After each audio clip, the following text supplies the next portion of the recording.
সাভারের আশুলিয়ায় মাদক বিক্রিতে বাধা দেওয়ায় আশুলিয়া থানা স্বেচ্ছাসেবক দলের নেতা মোহাম্মদ আমান হোসেন শেখ ভুট্টোর উপর সন্ত্রাসী হামলার অভিযোগ উঠেছে। জানা গেছে, মাদক ব্যবসায়ী ও কিশোর গ্যাং নেতা সাব্বিরের নেতৃত্বে অন্তত ৬০ থেকে ৬৫ জনের একটি সংঘবদ্ধ দল ওই পরিবারের ব্যবসা প্রতিষ্ঠানে ভাঙচুর ও লুটপাট চালিয়েছে বলে অভিযোগ করেছেন ভুক্তভোগীরা। এলাকার প্রত্যক্ষদর্শী ও ভুক্তভোগীরা জানান, আশুলিয়ার সরকার মার্কেট এলাকার এয়ারপোর্ট ইউনিয়ন পরিষদের কাছে থাকা আঞ্জুমান ডিজাইনার্স লিমিটেড কারখানার পাশে থাকা আয়েশা ইলেকট্রনিক্স অ্যান্ড ফার্নিচার নামে একটি ব্যবসা প্রতিষ্ঠানে গত সোমবার দিবাগত রাত আনুমানিক 8:30 থেকে 9টার দিকে সন্ত্রাসী হামলা ও ভাঙচুর চালিয়েছেন মাদক ব্যবসায়ী ও কিশোর গ্যাং নেতা সাব্বির। এবার ইন্টার পরীক্ষা দেবো, তো আমি কোচিং শেষে প্রাইভেট শেষে আমি আমার ফ্রেন্ডের দোকান এটা আমি আসতেছিলাম। তো যখন আমি আসতেছিলাম আমি দেখলাম যে ৬০-৬৫ জন প্লাবন হবে মিনিমাম।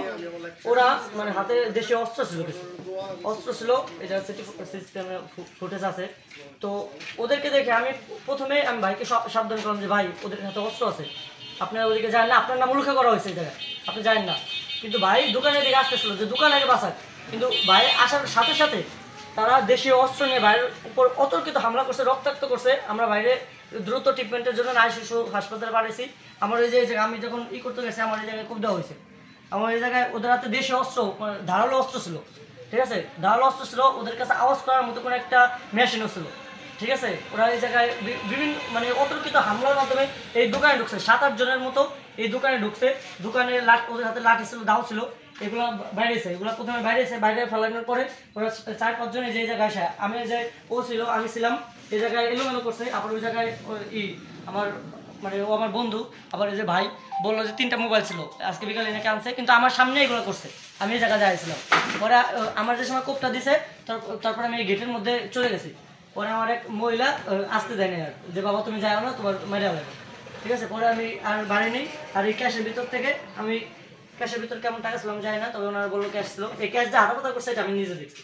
এইটা এই 7:30টা জি জি 8:30টার দিকে হবে। আমার সাথে কোনো শত্রুতা ছিল না, আমি ওই ভাইকে পিছন থেকে বাঁচানোর চেষ্টা করলাম, উনি আমার দুলা ভাই, আমি ওনাকে চেষ্টা করছিলাম বাঁচানোর, সেই ক্ষেত্রে আমাকে অতর্কিত হামলা করতে। আপনারা যদি এই জায়গায় থাকতেন, প্রশাসন যদি এই জায়গায় থাকতো তাদেরকে জঙ্গি বলে চালিয়ে যেত। তারা কিভাবে আমাদেরকে হামলা করছে, এই জায়গায় যদি কেউ থাকতো কতটা অতর্কিত ভাবে হামলা মানুষ করতে পারে। তারা কিশোর গ্যাং চালায় নরসিংপুর এলাকায়। তারা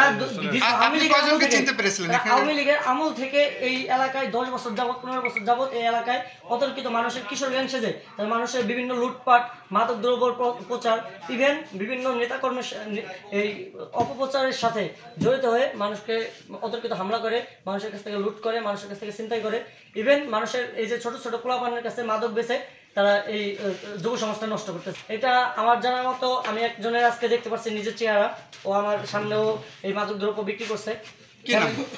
এটার নাম হচ্ছে সাব্বির। সাব্বিরের বাসা 2 দিন পর পরে ওরা চেঞ্জ করে, এই জায়গা থাকে কিছুদিন, ওরে বিভিন্ন থানায় নিয়ে যাওয়া, ওই কিছুদিন পর পরে পুলিশ এসে ধরে নিয়ে যায়, কিন্তু কিছুদিন পরে আবার সাব্বিরকে লিড দেয় কে? লিড ওকে যে কে লিড দেয় এটা আমরা ধরতে পারি। সাব্বিরকে আগে যৌথ বাহিনী ধরে নিয়ে গেছে, যৌথ বাহিনী ধরে নিয়ে গেছে, লোকের মাধ্যমে এই জিনিসগুলো করতেছে। এই অপপ্রচার সাব্বিরের সাথে ওর সাথে অনেক প্লাবন ছিল, যেমন আজকে দেশে অস্ত্র নিয়ে 60 থেকে 65 জন প্লাবন এই জায়গায় আসছে, বাইরের উপর অতর্কিত হামলা করছে। সাব্বিরের বাবার নাম জানি না, ওরা তো টোকাই প্লাবন, মানে না এই তো বলার কথা, তাদেরকে লিডটা দেয় কে এটা তো আমরা জানি না, জানলে তো তাদের কাছে ডাইরেক্ট নিয়ে যেতাম কালকে। সে কোথায় বাসা কোনো ঠিক ঠিকানা নাই, সে যেখানে থাকে 2 দিন পর রুম চেঞ্জ করে। 20 জন আমার মাথা স্যার 15-20 জন ঢুকে দোকানে ভাঙচুর করলো। ইনটেক ফোন ছিল 3টা আজকে আনছি, কাস্টমারদের দিব।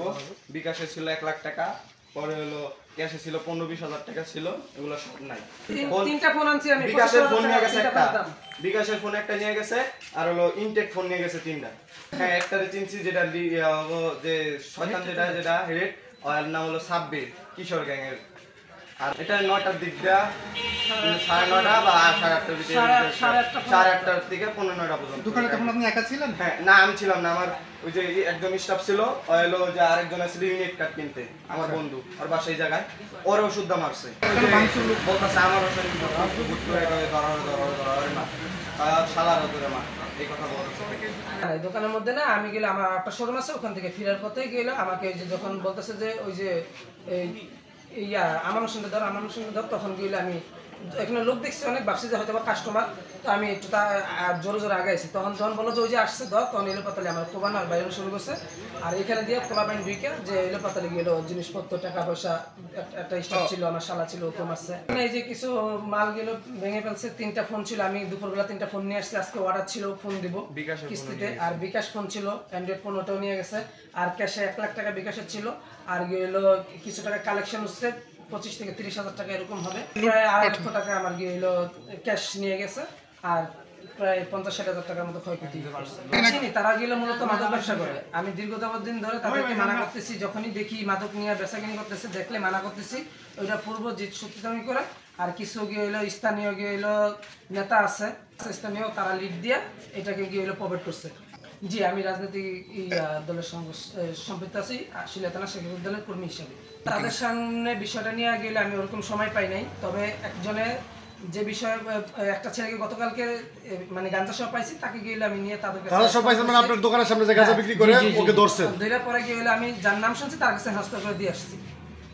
সে বলছে যে গিয়ে কালকে দিনের মধ্যে যারা এগুলো গাঁজা বেছে তাদেরকে আমরা উদ্যোগ করে দেবো, নয়তো না করলে প্রশাসনের মাধ্যমে উদ্যোগ করবো। কিন্তু তারা দায়িত্ব নেওয়ার পরে আজকে অকৃতভাবে আমার উপরে হামলা করছে, আমাকে মারার জন্য। আর আমাকে এটাও বলছে, গতকালকে পোলাবেনের কাছে বলছে যে তোদের আমান বাইরে দেখে নেবো, 10 রাউন্ড গুলি করুম। আর প্রমাণ আছে ভাই, প্রমাণ আছে, প্রমাণও আছে।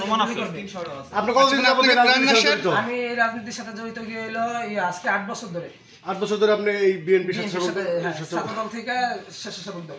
না, প্রশাসনকে আমি কালকে গিয়ে হলো মানে টহল পুলিশকে ফোন দিছিলাম, ওনারা গিয়ে হলো ব্যস্ততার কারণে আসতে পারে না, আজকে এখনো জানাইতে পারি নাই।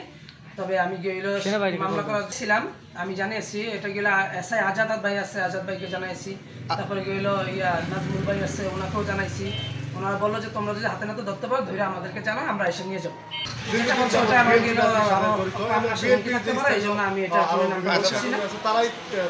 সন্ত্রাসী হামলা শেষে ঘটনাস্থল পরিদর্শন করেন বাংলাদেশের সেনাবাহিনীর দল। তবে এ বিষয়ে এখন পর্যন্ত আশুলিয়া থানায় কোনো মামলা দায়ের করা হয়নি।